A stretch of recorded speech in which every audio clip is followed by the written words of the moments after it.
Hello, for those of you who know Luke, I'm his mom, Debbie, and we have some of my purses in the raffle, and he wanted me to explain a little bit of the background. I started knitting when I was around 9 years old. I was taught by my mom's best friend. She taught me how to knit. She would not teach me how to crochet because she said knitting is much nicer. So I've knitted all these years, and then around 1990, one of my fellow knitter friends said to me, "You have got to start knitting these purses and stop knitting the sweaters." So she gave me a pattern book and the bead store, the address of the bead store.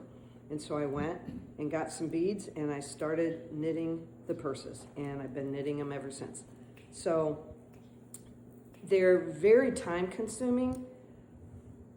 You string the beads on the silk thread, so they're actually, the beads are knitted between the thread.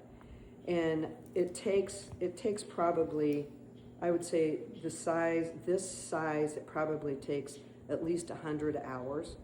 The only thing that I don't like about the purses, or I don't like doing, is the lining. You have to line these purses because if you don't, the beads, the thread could break. So I said, okay, even though I hate sewing, I'm going to sew the lining to protect the purses. I've made probably 35 of these purses, but one of my trademarks is with the lining is I put a little rose on the inside, and that's kind of my trademark.